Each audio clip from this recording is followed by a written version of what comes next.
Hey, what's up, you guys? Peek out here in Singapore. It is about 4 o'clock in the afternoon on a Thursday. We chilling and stuff. But I just got off the call with a client and I wanted to address something that kind of bothers me a little bit. The hardest part in my line of work is having my clients accept the fact that they can only control themselves. I gotta say that again, right? You can only control yourself. You cannot control anyone else's feelings, emotions, actions, thoughts, speech, nothing. You can't control any of that. But what's worse is they're not open to the idea that things can be changed. I've talked about beliefs and how beliefs determine what your systems of living are, the rules you set up for how you live your life. I've done an episode about the fact that, you know what, I still need the bad guy to be the bad guy. Otherwise, I don't feel like what I went through was valid. And this is where all those conversations come together, because I know people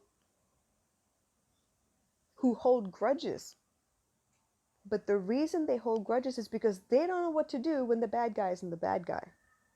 They don't know how to put compassion into those conversations. It's difficult for them. It's painful for them.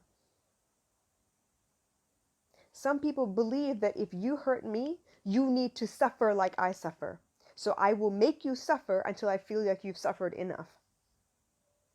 But what you end up doing instead is you make the relationship more strained than it needs to be. Which means you're creating unnecessary trouble. For example, if my daughter is not focusing on her homework right now, and let's say I'm trying to get her to do her Tamil corrections or whatever, and she's not being consistent. So the rule is when you correct your spelling that you got wrong, whatever, you got to write it out 3 times for each word that you got wrong. And for some reason, she's distracted. Now, mind you, the TV is not on. She's doing her own work. I'm not hovering over her. I've asked her to do the work. Of course, she's 8. She's going to rush through her homework and try and get it done as fast as possible. But what she needs to realize is, if she doesn't take the time and do it properly, she's going to have to do it a couple more times, and it's going to take longer than it has to. But regardless, she does what she feels like doing.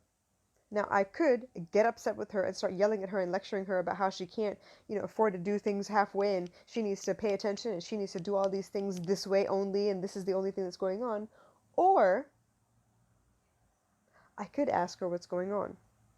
Now, my daughter has this habit. Whenever I ask her what's going on, what's wrong, whatever, she suddenly gets afraid because she thinks I'm yelling at her. I know grown adults who have the same reaction. They will shut up and look like a deer caught in the headlights because they don't want to start trouble. They're afraid of saying what's on their mind because they don't trust the other person to hear what they're saying. They're afraid that they're going to jump down their throat instead. So me, because I know my daughter, I'm not going to yell and lecture her right away. I need to find out what's going on in her head. Why is she not concentrating? Why does she feel like, she's kind of scatterbrained, she's not focusing, she's not doing what she needs to do? And yes, whenever I ask that question, she suddenly looks scared, like she's about to get told off. And it takes her a while to kind of calm down enough for her to come out and talk to me, which means I need to crack a couple of jokes. I need to make sure that there's some levity in the air so she can actually answer me.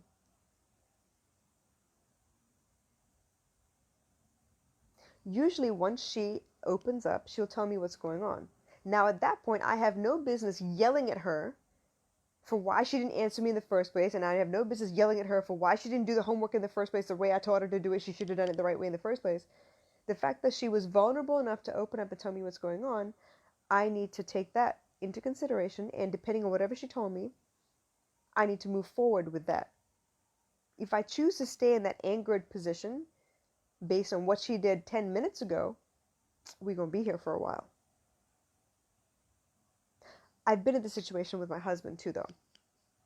And I know that, in situations where my husband and I used to fight all the time, I'd be afraid to ask him anything for fear it would start a fight. But I can feel energy too. I can feel that something is off. That's not really where it needs to be. And maybe he's absent-minded. He's got something else going on. That's fine. But I want to ask. Usually I want to ask because I want to make sure it's not me that's upsetting him. Yeah, it's a loaded question, but I got to ask. I want to ask. I want to be able to eliminate that.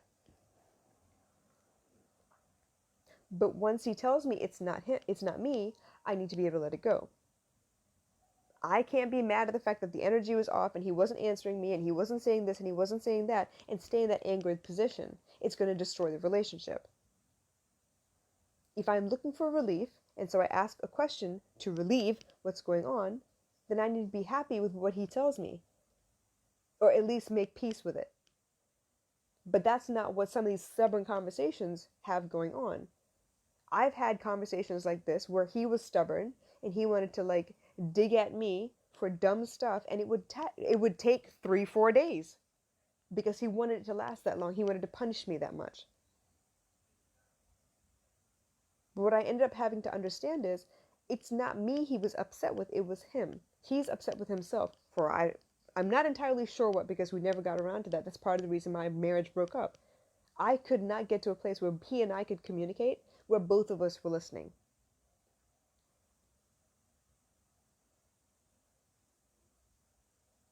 It's not okay to hold grudges, because it doesn't hurt the other person, it hurts you, which makes room for more stupid conversations and more grudges and more anger, and you get pissed off at the smallest things.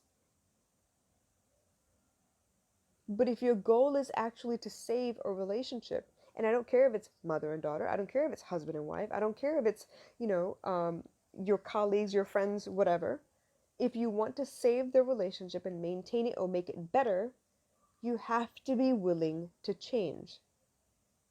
It's not okay to make sure that the other person changes to your liking, and you don't change at all. That's not okay. Because at some point, that other person will begin to resent you. So as much as you have pain in your relationships, as much as you have communication problems in your relationships, it is a tug of war. Sometimes you pull, they come over. Sometimes they pull, you come over. But you need to pay attention to the times when they pull. You can't be the alpha and the omega in a relationship. You have to have room for both. It's not easy, but it's doable. And I really, really wish some of my clients would understand that. And no, I'm not saying that I want an easy peasy time of helping people. I know it's tough work. But it's hard to change someone's mind who's decided that they are not wrong, that nothing they're doing is wrong, nothing they say is wrong, everything they do is perfect, the rest of the world is wrong. It's really hard to help people like that.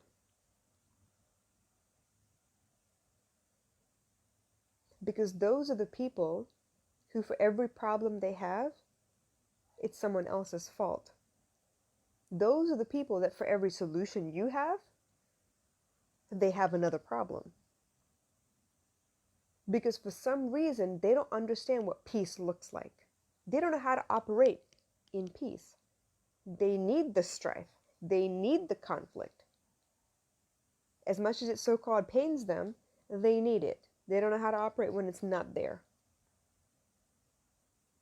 I've met people in my life where happiness caused pain because they were out of place. They didn't know what to do with it. They don't know how to operate. They don't know where to go or who to look at or whether they should smile or not because they've never had that before. So they've written off their whole life like, this is the way life is and this is the way it's going to be. In my belief system, the husband is always wrong, the wife is always right, and what will happen is if I tell you the husband is wrong, the husband will change so that he becomes right, and then there is peace. Because it's only my way in this two-way marriage. That's not possible, you guys. I've seen it a lot in parenting too. My way or the highway, you live under my roof, you better do what I tell you to do. That's it. No questions asked, no conversations. I'm not about to justify anything I want you to do. You just do it the way I tell you to do it. But how does that allow for the other person to speak up, ever? When you grow up in a situation where you're afraid to speak up, you're afraid to ask for more, you're afraid to tell the other person that something they do is hurting them, you get used to not saying anything at all. You get used to saying nothing when people say, what's wrong with you? Because you don't want the fight. You're avoiding the fight. But in avoiding the fight, you're not fixing the situation neither. So y'all need to give that idea up too.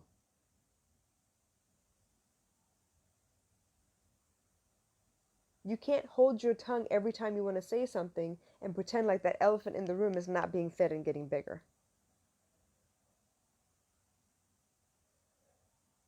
A perfect relationship, and I don't know if that exists without a lot of work, the perfect relationship is where you say what's on your mind and the other person is capable of listening, and even if they are upset, they also say what's on their mind, and maybe you do have like a shouting match or whatever, but at the end of it, when you calm down, you can actually talk about the points that mattered. But at least you got it out. And you didn't get it out with somebody else, you got it out with each other.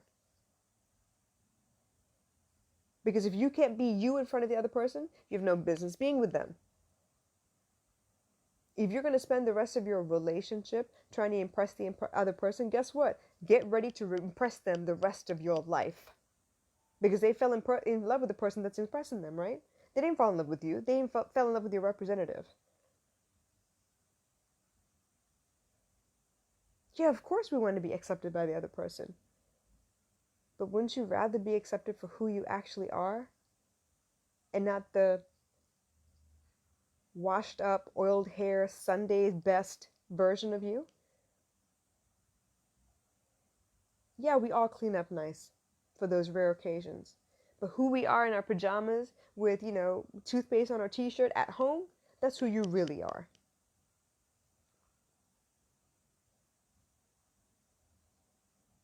Stop being stubborn.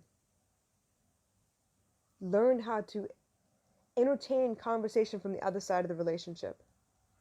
You can't sit there and tell the world, you know what, if one more person tells me there's something wrong with me, I'm going to flip out. You can't say that. You can't say that until you're perfect. And I guarantee you, Jesus himself wouldn't have said that.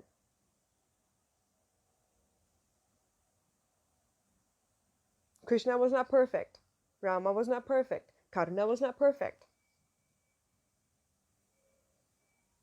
Buddha in the beginning was not perfect. They worked towards being perfection. They worked towards making sure they could see all sides of a situation. They worked towards disentangling their ego from everything they did. So yeah, all we can tell you is you need to change you. Because that's all you can control. You can't control nobody else. Have you ever tried to control a dog, or better yet, a cat? It's not going to happen. They know exactly who they are. They're going to do what the fuck they want. The only person you can control is you. So unfortunately, when you come to me, that's exactly what I'm going to tell you. Cut them off if they cause so much pain, or adjust yourself so it doesn't hurt so damn much.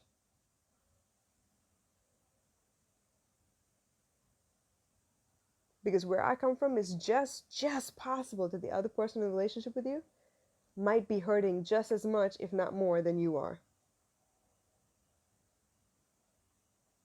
It's not easy work. It's ugly. It's painful. You're going to want to smash every mirror in your house at some point. But that's my job. To hold the mirror up to your face and show you what the rest of the world is seeing. No justifications, no stories for why it's okay that you've made up in your head. Simply what the rest of the world is seeing. Simply what you are doing that is destroying the things around you. You don't have to like it. You don't have to call me. But if you really want change, you know who to come to. Yes, I'm very loving and I'm very nurturing. But I'm a tough love parent too. And I'm a little bit of an extremist sometimes. I don't mind telling you 3, 4, or 5 times. Nope, you need to think about it this way. Nope, you need to think about it this way. But if you're going to be a stubborn child and have stubborn conversations with me, sometimes I'm going to give you exactly what you need and exactly what you're asking for and see what you do with it.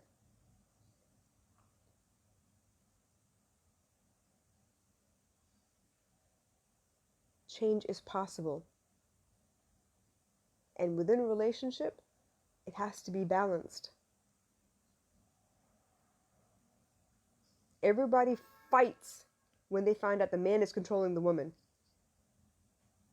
The only time I've seen people get up in arms about the fact that a woman possibly controlled a man was after Chris Brown came out of jail. Come to find out that Rihanna kind of has a temper. And even then, there are 2 camps on that.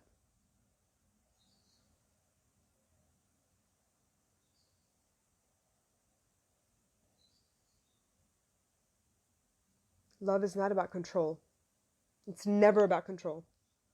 Love is never about who is right and who is wrong. It's not about that. That's not love. That's fear. That's ego. Y'all better recognize. So call me if you dare. You really want change? Come talk to me. You want someone to rah-rah-ree, you're awesome, be your cheerleader and let you keep on the way you are, seeing full well that you're destroying stuff? Not the one. And today definitely ain't the day. I do love you guys. I do want to see you achieve peace in this lifetime. I know it's possible. But in order to attain peace, in order to have that perfect relationship, you gotta get rid of that chip on your shoulder. You really do. There's no way.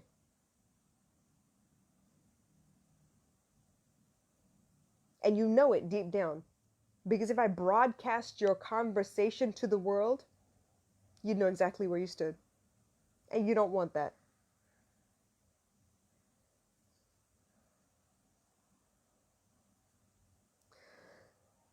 That's it. That's all I gotta say. I'll talk to you guys soon.